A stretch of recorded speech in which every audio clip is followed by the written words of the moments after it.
I will now call to order the December 2nd, 2021 Clackamas County Board of Commissioners business meeting. Commissioner Fisher and County Administrator Gary Schmidt are out of the office today. Commissioner Schrader will be joining remotely at some time during the meeting, and I will let everyone know when she has joined. As acting county administrator is Nancy Bush, right over here. Nancy, would you please call the roll? Yes, Commissioner. First, I want to announce who our staff is today. We have Mary Borg here for Clerk of the Board, and we have Stephen Madcore for County Council. And Commissioner Schrader has joined. Good. So Commissioner Schrader. Here. Commissioner Savas. Here. Commissioner Scholl. Here. Chair Smith. Here. I will now lead us in the Pledge of Allegiance. I pledge allegiance to the flag of the United States of America and to the republic for which it stands, one nation, under God, indivisible, with liberty and justice for all.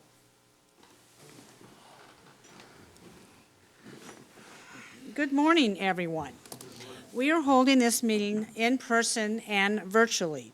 If you've joined us via Zoom for this meeting and are interested in providing public comment, we will prompt you regarding how to do that when the time is right. I would like to remind, general public comment will be taken at the usual allotted time. As always, the public is welcome to sign up to testify. Registration for public comment will close 5 minutes past 10. I would like to remind all participants, including staff, elected officials, and members of the public, Robert's Rules of Order will be enforced during this business meeting. We welcome your opinions and look forward to your polite participation. Nancy, can you introduce the first item? Yes, so first this morning we have a COVID-19 update with Philip Mason Joyner, and Philip is joining us via Zoom. Good morning, thank you, Nancy. Good morning, Chair Smith and Commissioners. Great to join you and provide a COVID-19 update. If Mary could please put up the slideshow, that'd be great. Oops, let me stop that share and get the right one. Sorry, my mic's in the wrong direction.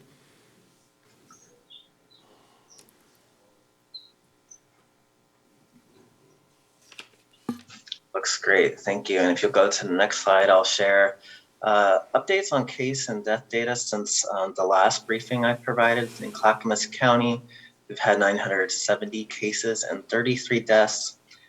Compared to our neighboring counties, Multnomah County, a little over 1,300 cases and 44 deaths. And in Washington County, they've had a little over 1,000 cases and 23 deaths. If you go to the next slide, please. It is promising to see that week by week, we are on the decline in terms of our case rates here in Clackamas County. That's really good to see, and we hope that that trend will continue. Since the last report, if you go to the next slide, there's been a lot happening, a lot of updates to share. I'll try to be brief. I really want to encourage folks to head on the Clackamas County COVID-19 webpage. There's a written report. There's more slides, more data available every week if you really want to dive into this. But I'll just touch on a couple of the highlights. Boosters are now recommended for everyone 18 and older. So that's a change with kids age 5 to 11 being eligible now. With boosters for all adults, we have had very, very busy clinics and a lot of them across the whole community. Appointments are a challenge to get through, and I'll talk more about that in a little bit. We've been working directly with all of our schools and our school superintendents on changes to quarantine requirements. We are moving forward, as I've talked about in previous briefings, to this test to stay protocol, which allows unvaccinated students and staff that have been exposed to COVID-19, they're able to remain in the classroom with regular testing. As long as they test negative, they can stay in the classroom. That's a really important change to support continuous learning. And for other settings, Oregon is moving towards, instead of the 10 or 14-day quarantine, now to a 7-day option with a negative COVID test. So that changes are all in process happening now, and we're actively working with schools to put the processes in place to make these changes a reality. The state of Oregon has lifted the outdoor mask mandate. So I would just encourage folks to check before you go. While the state mandate is lifted, some businesses may choose to still have requirements, so it's important to be aware of that. As cases continue to decline, as I showed in the previous slide, so do hospitalizations. Deaths are still fairly high. Oregon has now surpassed over 5,000 COVID-related deaths. And this really reinforces the need for boosters for all adults, especially those that are high risk, those that are older, who immunity has waned over time. And when community spread is still happening, it's really the best tool we have in the toolbox. There's a lot of news and attention on the new variant, Omicron. This was discovered by health officials in South Africa last week. It's now been identified in over 26 countries around the globe, including in the United States and California yesterday. So this variant is of concern because of how many mutations it contains. There's still a lot of unknown questions. How transmissible is it? How effective is it against the current vaccines available at preventing infections, severe illness, and hospitalizations? And it's going to be a few weeks before the global health community really has the answers to this, and before we know the impacts it will be on the ground here in Oregon. But we're, of course, monitoring it closely. Next slide, please, Mary. The vast majority of cases in Oregon right now are associated with, connected to the Delta variant, and we do know that the vaccines are highly effective against that variant. And really, really important. It's really the best thing you can do right now is get vaccinated if you are concerned. If you received your initial doses, thank you. Go out and get your booster would be my advice now. Now's the time to do so. If you're worried about this new variant, it'll provide your body with a boost of antibodies available to you to fight potential infection. And this slide here is busy, but it does show some nice data in terms of being able to reach different ages across Clackamas County, the different vaccination rates.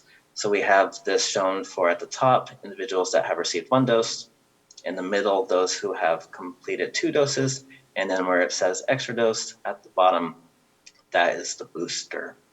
Currently, Clackamas County's overall vaccination rate for adults receiving at least 1 dose is 79% overall. And when you look at the entire population, including children, it's a little over 68%. So we've made some good progress and continue to make the vaccine available all across Clackamas County. My final slide. It is tough to get an appointment. There's a lot of demand. I encourage folks to go onto our website to seek appointments, to be able to access appointment at local pharmacies. But if you're not in the mood to search and seek out appointments independently, a great tool available is getvaccinated.oregon.gov. You can register. You'll then be alerted through email or text or phone call when a vaccine appointment is available that you can sign up for. It really does make it easier for folks. If you have technology needs, we have staff available at our call center Monday through Friday at 503-655-8224. We're here to serve and help, so please give us a call. And that is my briefing for today. Thank you. Thank you, Philip. Is there any questions or comments for the presenter on this topic? I do have one. Yes, Commissioner Savas. Philip, is the Clackamas County sponsoring or holding any vaccination clinics, or is there at the health clinic, is there opportunities for people to go to a county facility to get a vaccination?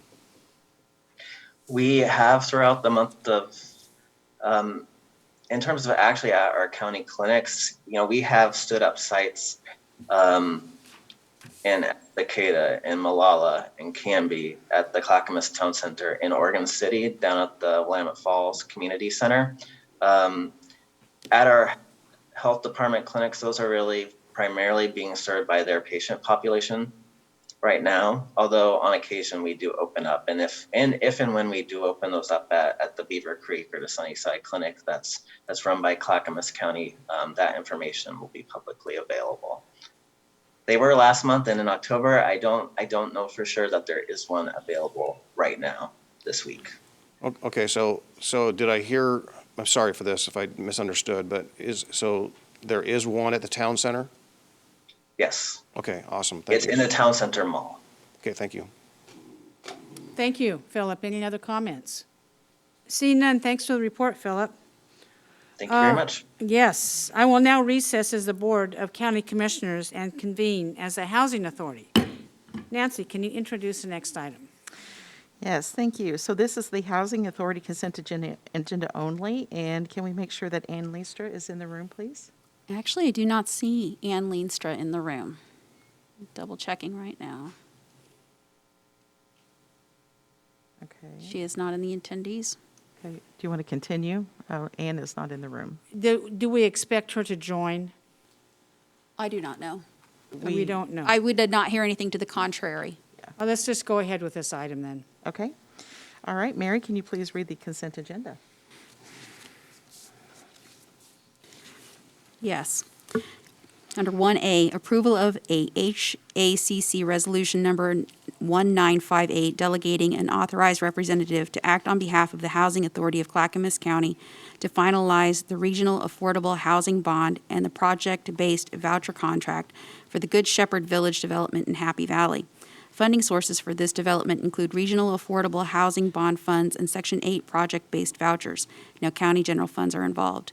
Under B, approval of HACC Resolution Number 1959, delegating an authorized representative to act on behalf of the Housing Authority of Clackamas County to finalize the Regional Affordable Housing Bond Loan and the Section 8 project-based voucher contract for the Maple Apartments development in Oregon City. Funding sources for this development include Regional Affordable Housing Bond funds and Section 8 project-based vouchers. No general county funds are involved, and I will look and see if Commissioner Leenstra has joined. She has not, and that's the end of the consent agenda for this Excuse me, item. I can't hear. I'm sorry, that's the end of the consent agenda for this item, Thank you and she very has not joined. Okay. Does any commissioner wish to remove any item off this consent agenda? Seeing none, may I have a motion? Move to approve the consent agenda? Seconded. The motion has been made by Commissioner Savas and seconded by Commissioner Saul to approve the Housing Authority consent agenda. Any further discussion? Seeing none, Mary, would you please call the poll? Yes, Commissioner Schull, Aye. Commissioner Schrader, Aye. Commissioner Savas, Aye. Chair Smith. Aye, motion passes 4-0. I will now adjourn as the Housing Authority Board and reconvene as the Board of County Commissioners. Nancy, what's up next? Yeah, so next we have a previously approved land use issue, and I'm going to ask Nate Boderman to come from County Council to present this item. Nate? Yep, right here is great, Nate. Thank you. Good morning, everyone. This morning, we are recommending approval of, or adoption of an ordinance to implement the previously approved ZDO 277 proposal, which is a package of legislative amendments to the Clackamas County Comprehensive Plan and Zoning and Development Ordinance. And this implements the first phase of the Land Use Housing Strategies project.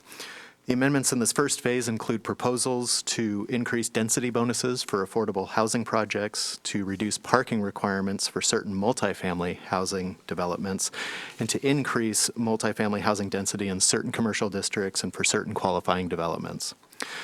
So the Planning Commission held public hearings on August 23rd of this year and voted to recommend approval of the amendment package to the board. The board then held public hearings on, or an initial public hearing, I should say, on October 6th, and unanimously voted to approve the portion of ZDO 277 increasing the affordable housing density bonus. You'll recall that the board then continued the public hearing to November 3rd, and at that time considered a series of motions approving most of the remainder of the ZDO 277 proposal recommended by the Planning Commission. And votes on those motions were as follows. A vote of 5-0 to increase the multifamily housing density in commercial zones. A vote of 5-0 to include a density bonus for housing developed as part of a mixed-use development. A vote of 4-1 to decrease overall multifamily minimum parking requirements. A vote of 3-2 to adopt additional reductions to multifamily minimum parking requirements for developments within a quarter-mile walking distance of a light rail station. and then a vote of 3-2 to reject the recommendation of the Planning Commission and staff to reduce the overall amount of parking required for any multifamily housing development that's affordable to households earning at or below 60% of the area's median income. So I think I got all those. The final motion for the BCC to approve ZDO 277 was captured at the end of that hearing, and it was done in a manner to implement the board direction, since we had a series of motions based on all the prior approved motions related to the various items from the November 3rd and the October 6th public hearings. And that final vote passed by a vote of 4-1. So at the conclusion of that hearing, the board again voted 4-1 on that final motion to approve ZDO 277. And that was done in a manner that incorporates all the prior approved motions that I just described. So staff has drafted a final ordinance that's before you today to reflect the board's decision made over the course of those 2 hearings. So it's certainly staff's recommendation that you approve those ordinance materials which serve to implement the board's direction at those prior hearings. Happy to answer any questions that you might have. Yeah, thank you, Nate, for that explanation. That was a good explanation. Any comments? And then after that, I will entertain a motion to read the ordinance by title only. Look at that, I have Christmas tree lights. I'm not sure who went first. Commissioner Scholl, thank you. Okay. Okay. I'd like to say that the process in looking at these amendments, we got many people commenting for more restrictive action, and many people who wanted less restrictive action. So I believe that these amendments that you're going to hear today are going to stimulate housing, very much needed housing in Clackamas County. I think it's going to be positive. Thank you. Thank you, Commissioner Scholl. Commissioner Savas? Yeah, I appreciate Mr. Boderman laying out the votes, and I think it helps demonstrate what our thinking was, and I don't want to get in that lengthy discussion again. We'd be here for a long time, and I'm not sure if I'm going to be consistent here. I may just choose to be consistent and vote no, because I was that one vote that voted no in the package, though I do appreciate you outlining what I did support, with the 5-0 vote. You didn't name my name or anything, or who voted which way. But the one that was 3-2, and more especially, I'll just jump to this, just to keep it short. My concern, as I stated at the meeting, the first hearing, and that was that my concern was we have one light rail station that has ample parking, which don't have a problem with reductions along that line. We have another light rail station that was underwater, basically had insufficient capacity the minute that line opened.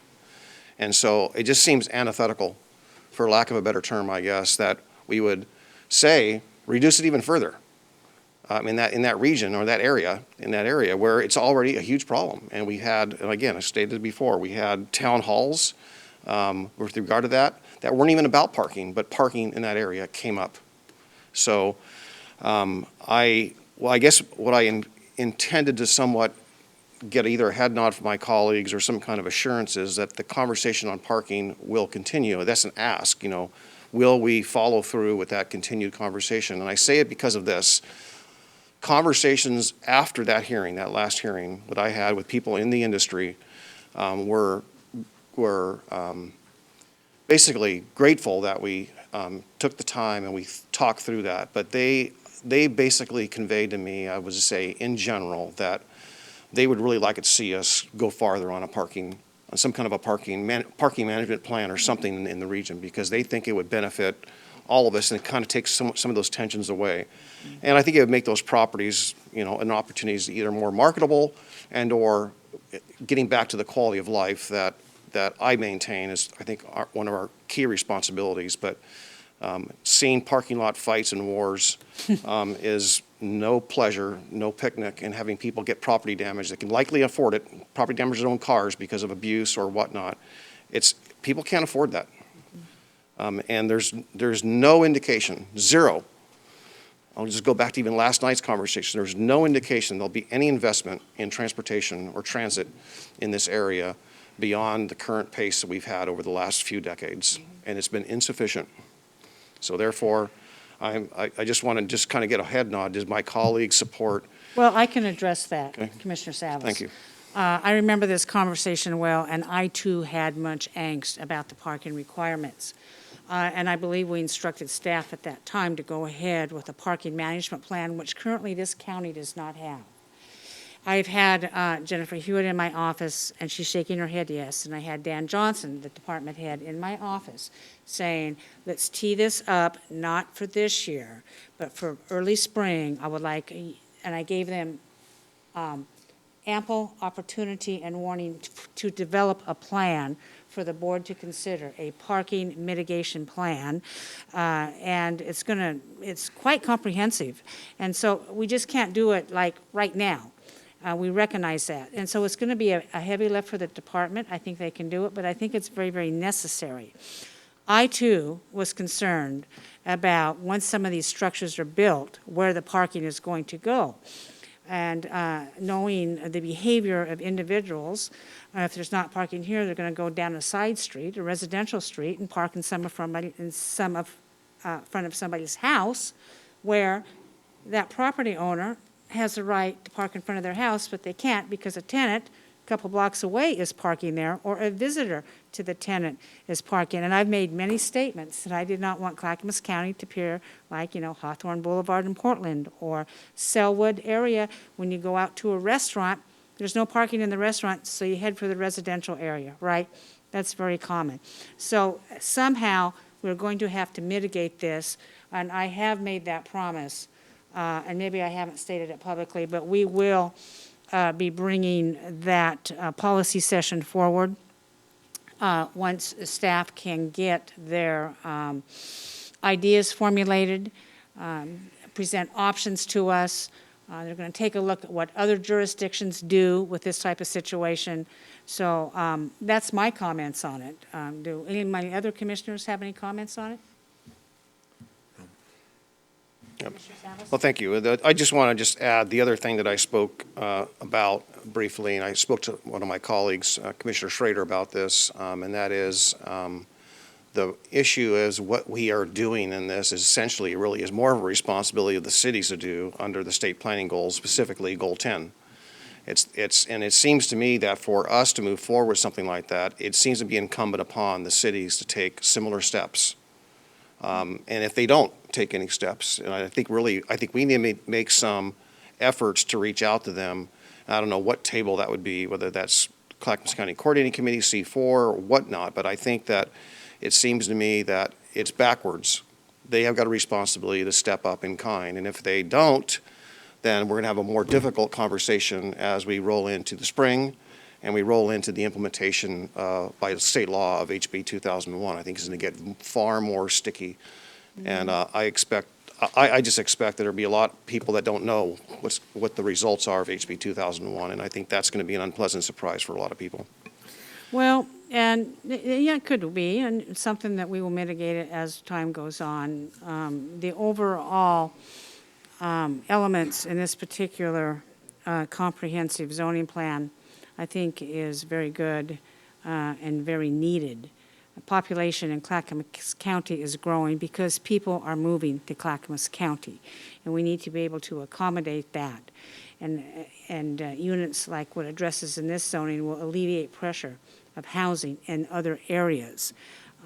We see that in our commercial businesses where, we're looking to rent space, and a lot of it's already occupied by businesses moving out of Portland or out of Multnomah County or other jurisdictions to Clackamas County. And we welcome them. Some of this is also in response to legislation that was passed where we don't have a choice. In some of it, we have more of that coming with the middle housing elements coming forward. So we'll be addressing a legislation as it is forced on us. Some of this is forced on us, and we'll try to mitigate it the best we can with our own values and principles. Any other comments on this? I'm going to go ahead and ask for a motion. I move we have the clerk read the ordinance by title only. Second. Commissioner Scholl has asked the clerk read motion by title only, and Commissioner Schrader has seconded it. Any further discussion? Mary? Adoption of previously approved comprehensive plan and zoning and development ordinance amendment CDO 277 Phase 1 Land Use Housing Strategies Project, comprehensive plan and zoning and development ordinance amendments. And that's it, Chair. Any further discussion? Mary, please call the poll. Commissioner Savas. Nay. Commissioner Schull. Aye. Commissioner Schrader. Aye. Chair Smith. Aye, motion passes 3-1. Mary, please read the ordinance.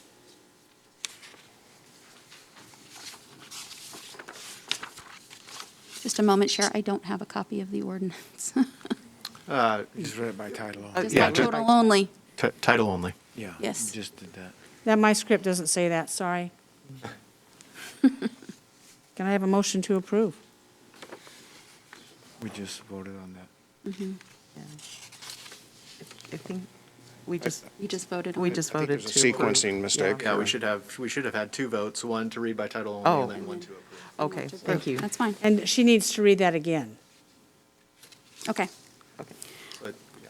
All right. Adoption of previously approved comprehensive plan and zoning and development ordinance amendment CDO 277, Phase 1 Land Use Housing Strategies Project, comprehensive plan and zoning and development ordinance amendments.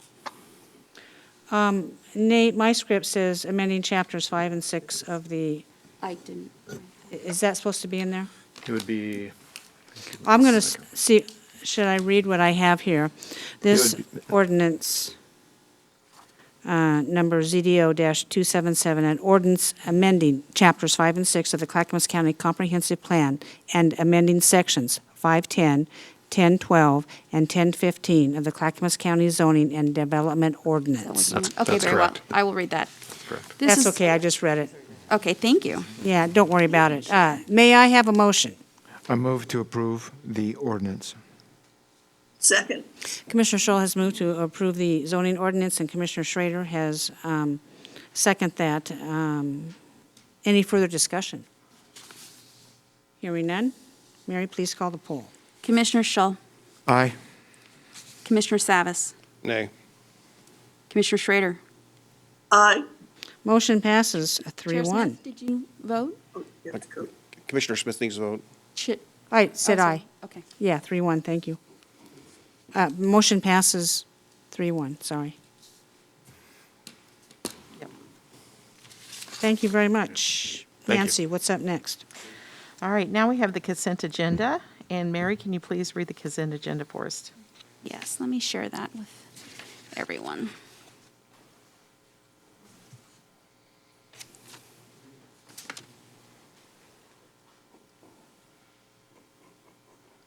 Okay. And there it is. Okay. Under Housing Authority, that's right, I read. thank you. Let's go down a little further. Consent agenda. Under A, elected officials, approval of previous business meeting minutes. Under B, Health, Housing, and Human Services, number 1, approval of an international agreement with Multnomah County for psychiatric consultation service. Maximum agreement value shall not exceed $14,700. Funding through Community Development Health Program and Oregon Health Plan funds. No county general funds are involved. Under 2, approval of a contract with Lines for Life for Crisis and Support Line Services.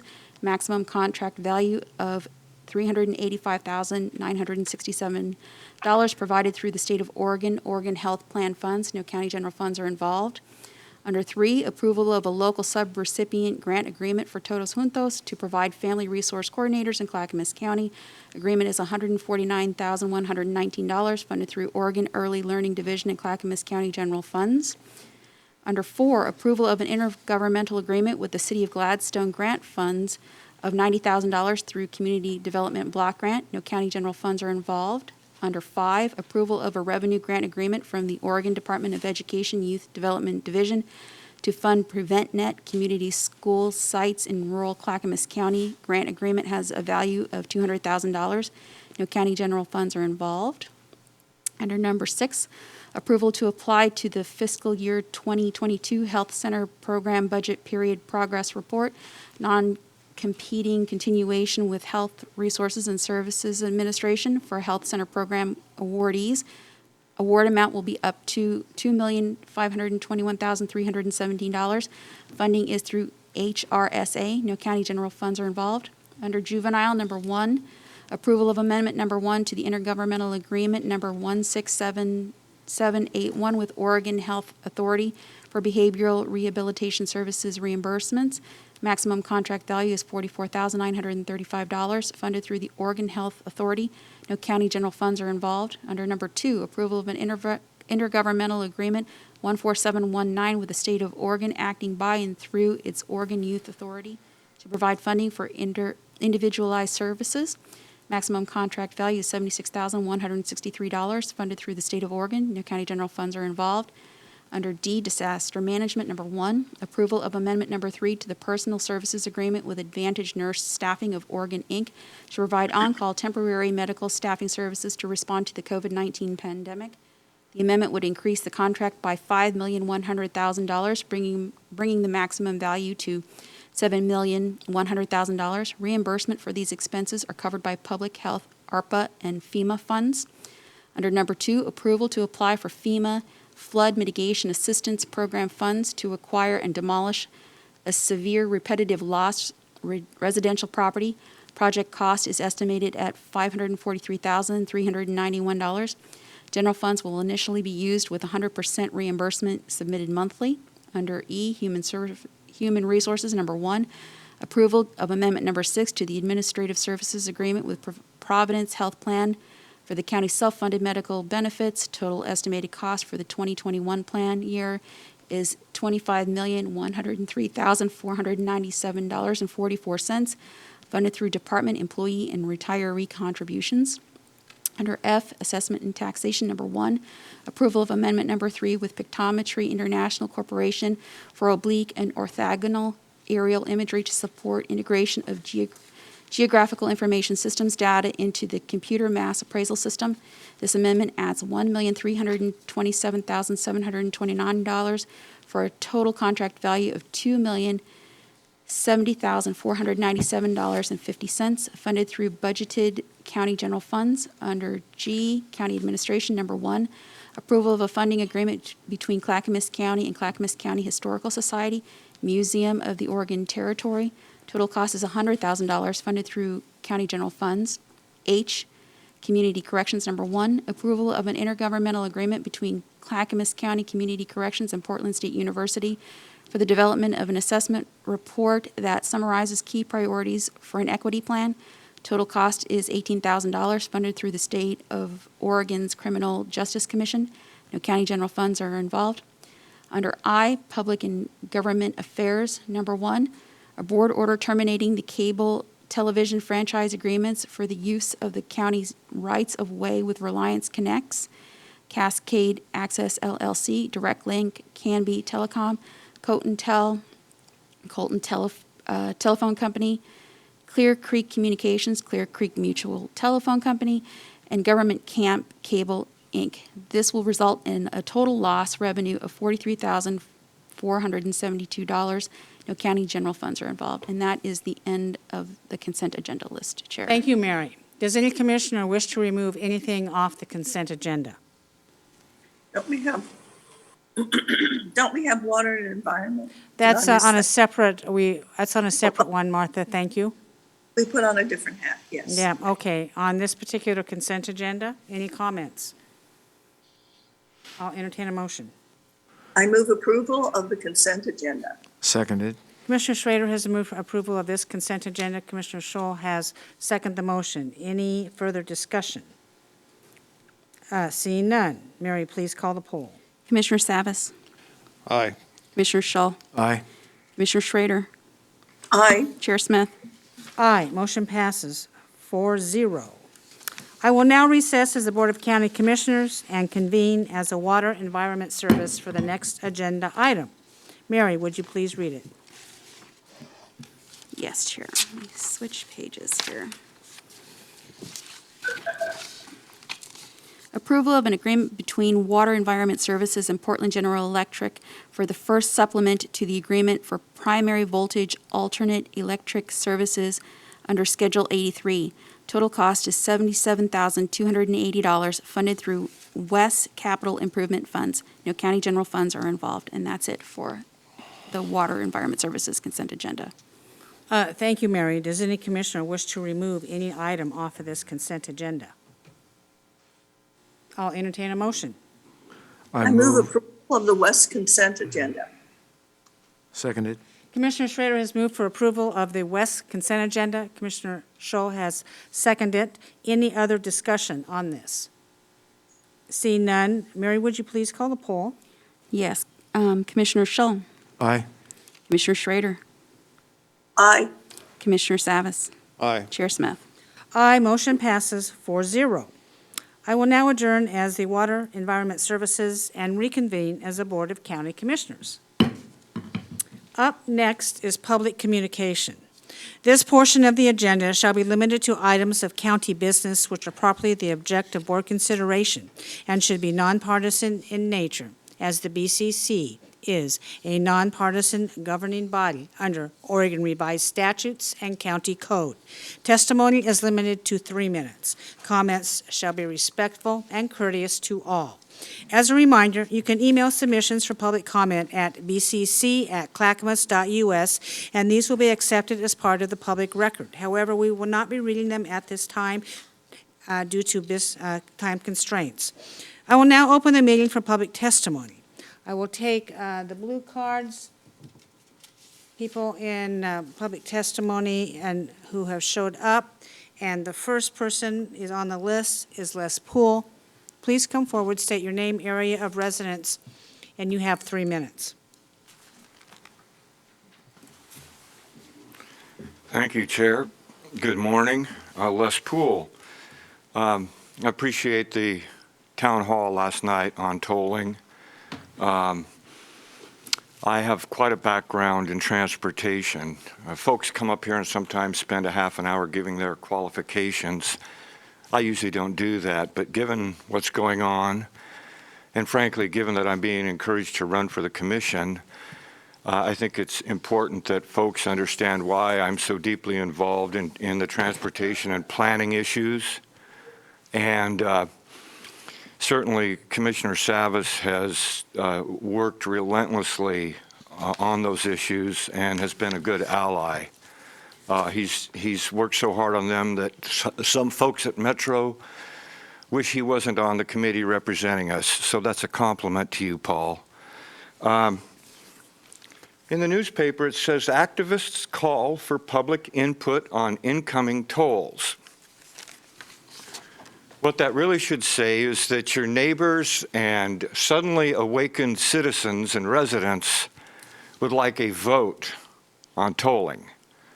And there's a possibility, a real good possibility that can happen. I've got a Facebook page, the Vehicle Transportation Alliance, that will be more and more of a source on the subject, not a gossip page, but an actual source of good information. Folks are hearing about the No Toll Army, and that's a growing group. You can find them easily online. We really want to vote on this. And I want to clarify a couple things about what's going on. I was involved, testified with HB 2017. It authorized a study of congestion relief. Well, hidden in that bill was value pricing. Value pricing was an incarnation of congestion pricing. The idea behind congestion pricing was that you would charge tolls and you would put that money into relieving the bottleneck, something that's regularly authorized. With value pricing, ODOT's magical spin, their hope is to collect money to use existing lanes, charge more during peak hours, and put the money into a magic pot where they can spend it wherever they wish. Of course they don't want us to vote on it. Last night there was a slideshow presentation, and frustrating for someone that really has been deeply involved. And the reason being, and I'm not here to beat up on the folks that were here last night, they were doing their job. But some of the disingenuous and vague things that have been going on are very troubling. Most troubling, and I'll close with this, is that we already had projections for what Thank the you. bridge tolls would cost, and Thank now you. if you look, they're telling you, don't worry, you won't be surprised, and I think people will be. So, Okay, thank you, Mr. Poole. Up next, Jerry Herman. Please come forward, state your name. Can Thelma go first? Well, I suppose, if you want to, Thelma. Thelma, you're up. Please state your name, area of residence, and you have 3 minutes. Thank you, Tootie. Good morning, Commissioners and Chair Smith. My name is Thelma Hagen-Miller. I am proud to be a 54-year involved resident of the unincorporated Oak Grove area of North Clackamas County and recognize the 5 of you as the equivalent of our mayor and city commissioners. I closely monitor the governmental actions that affect our area. For many years, I have attended the in-person and virtual North Clackamas Parks and Recreation District Advisory Committee meetings and the Library Advisory Board meetings for both Gladstone and Concord, as well as all the Concord Community Task Force meetings. When the North Clackamas School District decided to surplus the Concord School, which my daughters had attended, I testified before the school board asking that they keep the property in public hands by selling it to another county service district. The rest is history, as NCPRD agreed to a property purchase, step 1 completed. In the next step, 2 community groups were formed, the Concord Partnership and the Oak Lodge Library Advocates. Each of these groups operated individually, but with similar purposes, the future possible development and uses of the Concord property. The Concord Partnership, an official 501c3 group, applied for and received a grant from Restore Oregon and had some rough architectural renderings done for potential future use of the existing Concord School building. The Oak Lodge Library Advocates visited most of the other libraries around the county, making note of the good features and the not-so-good features. When the Concord Community Task Force was formed, many people from these 2 groups became members or, like me, attended the meetings and worked closely with the planners to come up with a design that encompassed as many of the good features as possible. We knew from the very get-go that to accomplish what we wanted for the Concord property in both the park complex and the library was going to require outside money, basically grants from those entities that fund great projects like this one is. Examples, Rotary International, which funded part of the wonderful All Abilities Park in Redmond, Oregon, the Carnegie Foundation, the Meyer Memorial Trust, I have just a little bit more, the Oregon Community Trust, etc. The citizens are now telling you to slow down and do this right on your end. Don't spend our taxpayer money changing the design. Spend it in search of that outside money. We will write the letters of support needed for the grants. Thank you for listening to us. Now, just don't disappoint us by never following through because of a change in staff, management, or commissioners. Thank you. Thank you, Thelma. As you may know, and other people listening or even in here, we had a policy session on this yesterday. And I think this board has done exactly what you have required us to do, is to slow down and consider alternatives going forward, but while engaging in the citizens who are involved in this project and those who care deeply about the project. That was not lost on us. Thank you, Thelma, for coming forward. Now Next. you'll know why Jerry comes second. Yeah. Okay. Okay, Jerry. Anticipation is mounting. Please state your name, address, and you have 3 minutes. Yeah, I always come second. I'm Jerry Herman, and I live in Gladstone, 19605 River Road in Gladstone. And I'm here on behalf of my organization, Rivers of Life Center, which is a nonprofit that works with youth and community groups throughout this area. We have helped write a lot of grants for entities throughout the area, McLean House and Park, Oregon's end of the Oregon Trail facility, work with those folks there, Museum of the Oregon Territory. And the reason I'm here is to offer our services to help support the Concord Showcase, the community showcase that's possible there. In order for grants to work, you have to have an attraction that's interesting and community support. You already have that with what's going on at that Concord school. You have to have, ideally, a physical location which is attractive and draws interest. You know, there's 5 steamboat landings that come together there. Risley, Jennings, at least 2 others, Tompkins, that headquarter around the Concord area on the river. It was a center of commerce. It was a center of agriculture first to feed the port of Milwaukee. There's a major story there that I think granting organizations would like to support.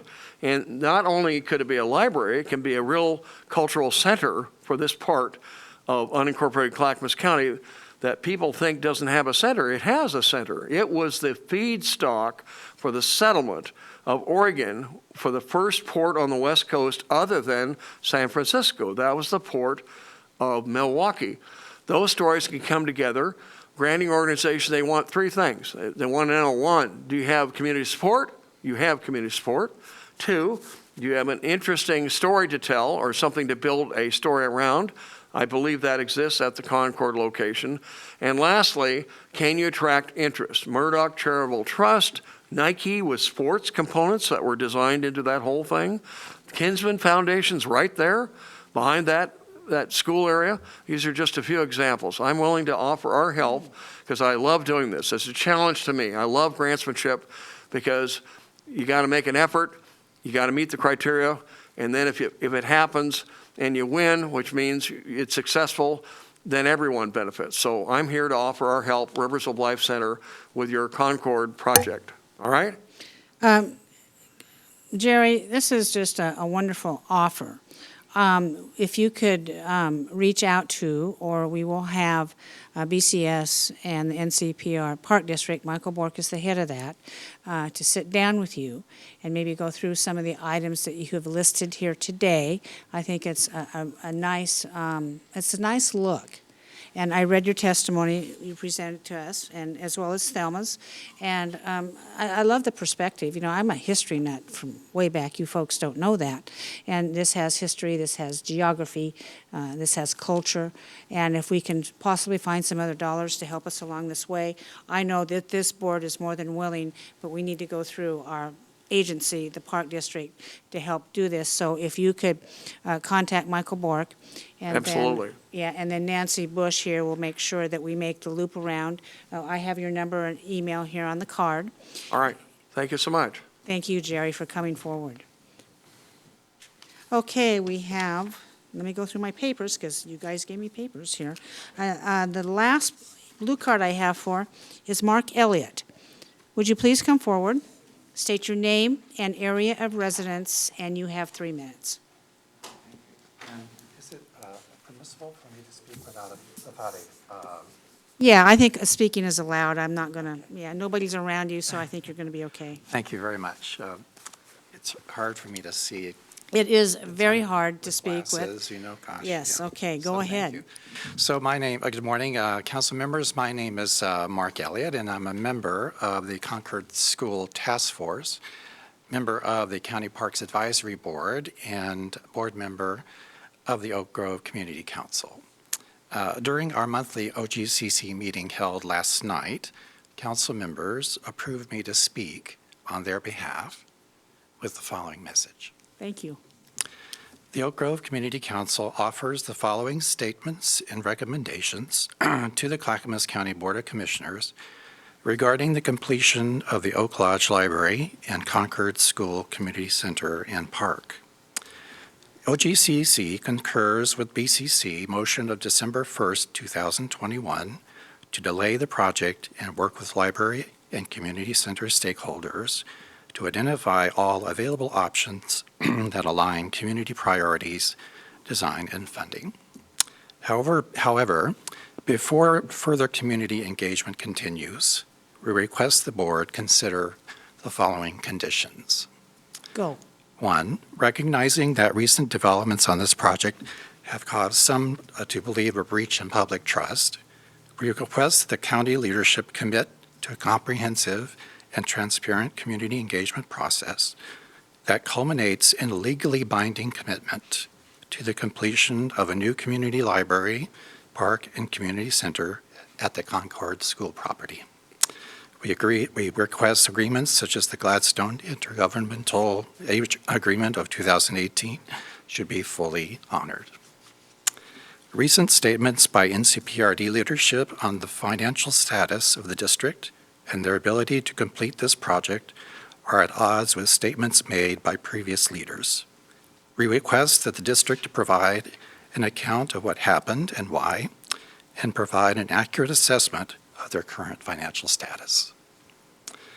We request that NCPRD develop applicable scope, cost, schedule, and service line information for each option and present them to the Concord School Task Force.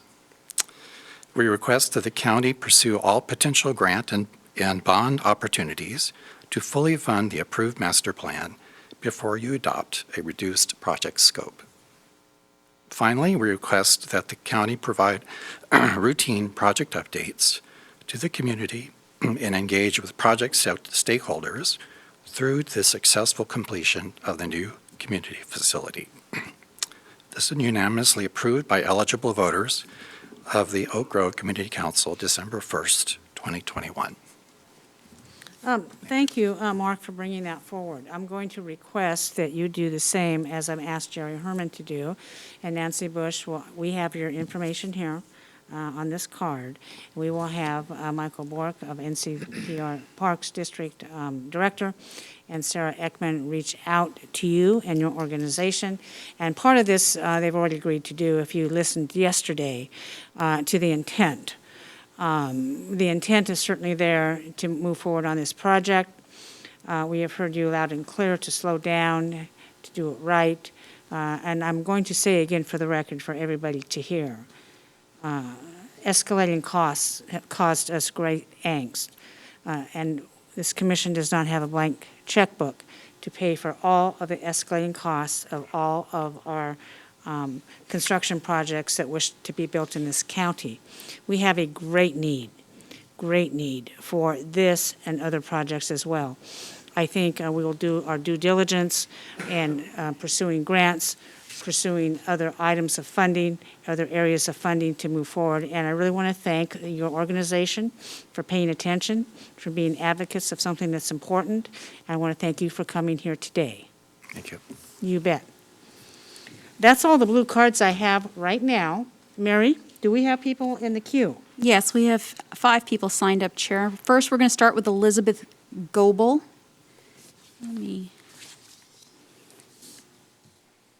Elizabeth, can you hear us?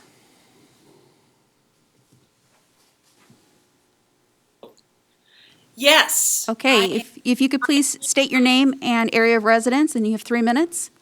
Excellent. Thank you. My name is Elizabeth Goebel, and I've lived in Oak Grove for 32 years. I have been watching the Concord Library and the Community Center project from the beginning and actually attended many of the task force meetings. I am also the managing director of New Century Players, which is Milwaukee area's community theater.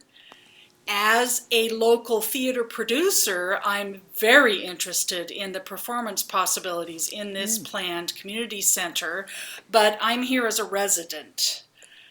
I became alarmed when I discovered that the project may be in danger. Oak Grove, Oak Lodge area is rather a forgotten area of Clackamas County. It has no center. We need a flourishing library. I go twice a week to the Oak Lodge branch myself and heavily use the online resources the library that offers. I cannot speak enough about how wonderful libraries are. But we also need a gathering place to bring us together as a community. We are more than chain restaurants and car lots, which is sort of our reputation. The community center and the park will provide much needed spaces for education and performance and recreation, all those wonderful resources. We're a modest section of Clackamas County and we need it.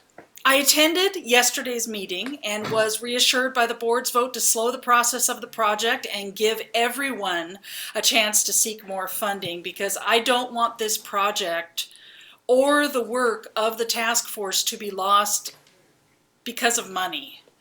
We have a plan. Let's proceed properly and do the work to provide this area with what it needs to serve us well, and something that Clackamas County can be proud of. Thank you very much. Thank you, Elizabeth. Mary, who's up next? All right, Chair, let's take a look. We're going to have Angela Nyland. Just a moment, please. And let me get to Angela. Angela, can you hear us? Yes, I can. Can you hear me? Yes, if you could please state your name and area of residence, and you have 3 minutes. Angela Nyland. I live in Boring. And first, I want to thank the board for their support on the town hall last night. I am so against it. I listening to what was being said, we don't know how much it costs until 6 months before it goes live. It reminded me, would you buy a house? Would you have a house built and not know the cost until 6 months before you move in? The builder could just say, hey, you know what? It's price is doubled. It's like buying a pig in a poke. And for any project where people keep saying light rail isn't safe. I won't write it. But it needs additional safety for the riders. But anybody who is proposing that we do anything and rely on light rail for like building houses near light rail or whatever, I suggest they try and go grocery shopping, buy $200 worth of groceries and get it home on light rail. Because if people don't buy cars or have cars in these new projects, they're going to have to do their daily stuff and all the important stuff on light rail. And I have in the past done my shopping. You need at least one of those little carts, but somebody needs to go grocery shopping and take $200 worth of food or products on light rail. It's an enlightening experience. But once again, thank you for your support last night. I'm reaching out to others because I'm going to miss my doctor. I won't go to the doctor. I mean, Uber was mentioned last night. I did a 7-mile Uber last week. It cost $32 round trip. Wow. Uber is not going to be exempt. I mean, people think Uber is cheap. To go from Boring, I'm by Guide Dogs for the Blind, to Gresham, just into Gresham by Fred Meyers, is $16. Not counting a tip. Anywhere I go, like if I would love to come to your meetings, it would cost me well over $100 to come to one of the meetings in person. And personally, I can't afford that. So, I mean, people say Uber a lot, but Uber's expensive, and taking a cab is even more expensive. They charge by the mile.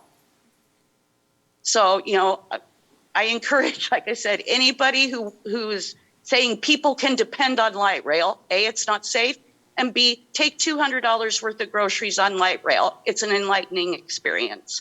Thank you very much. I hope you have a great day. Thank you very much. Who's up next, Mary? Okay. We have Chris Waller. Chris, can you hear us? Yes, I can hear you. If you could please go ahead and state your name and area of residence. You have 3 minutes. Chris Waller, Jennings Lodge. On November 10th, during his commissioner communication, Mark Shull stated, "Find out how you can take back control over your child's education and curriculum. Parents need to regain control and really get active." And he referred people directly to Oregon Moms Union and Parents' Rights in Education. What was behind these statements, especially as Shull admitted that the board has no jurisdiction over schools? And what does really getting active mean? Rest assured, it doesn't mean participating in the PTA, volunteering in the classroom, or fighting for more school funding. Over the past years, author Amelia Nierenberg wrote, Republicans have used suburban fights over school boards and critical race theory and pandemic restrictions to energize their voters. The organizations that Shull referred to are not fighting to improve school funding or help disadvantaged students. Oregon's Moms Union is an anti-vaccine, anti-mask pressure group that did much of the organizing of the August takeover of this board meeting. Parents' Rights in Education is a far right-wing group opposed to comprehensive sex education. Shull reposted on his Facebook page the text of an article by their leader, Suzanne Gallagher, warning of a clear political agenda to destroy the traditional family facilitated by public schools. It went on to warn about Oregon schools supporting transgender youth and decrying that students are encouraged to decide for themselves who they are attracted to. She condemns supporting LGBTQ kids, stating if people are struggling with their identity, it's all in their head.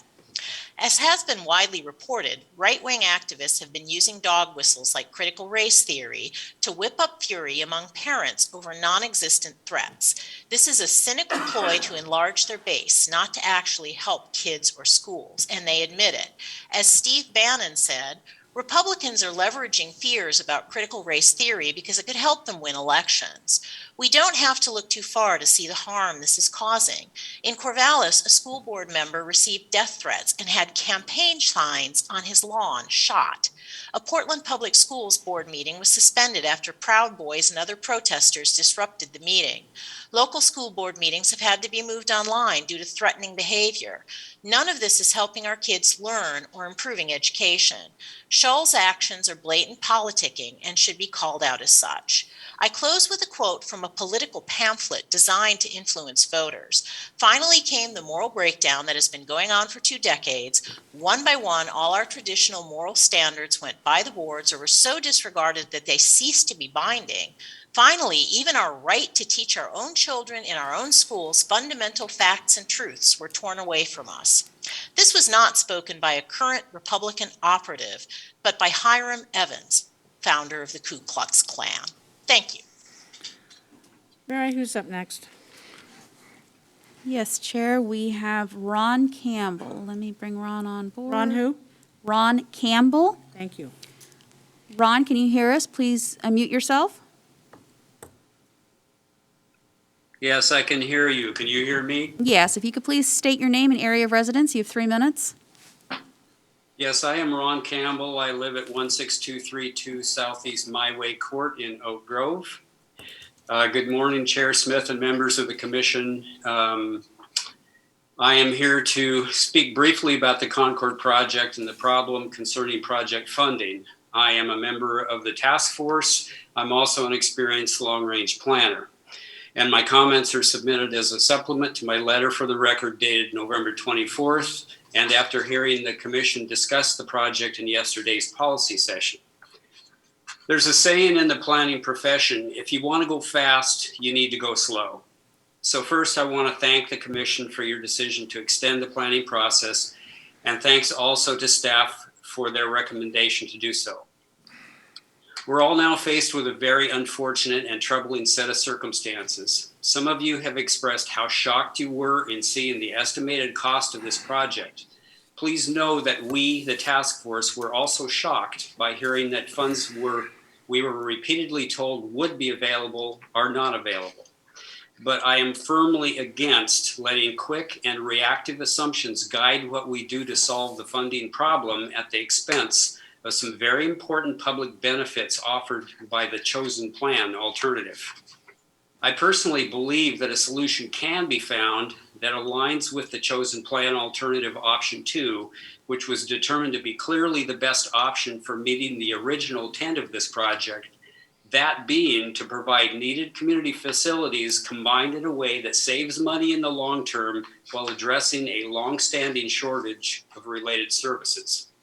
The first question to ask as we move forward should not be, how should we change the plan to something that's affordable? The first question should be, what are the possible ways to implement the community's chosen plan affordably? Part of the answer to that question is likely that it will take some outside funding and then it will take time, which may mean that build out may be in phases. But just because the project as planned can't be built out all at once does not mean that it can't be built out as planned at all. And I will leave you with that thought, and I thank you again for this opportunity to speak.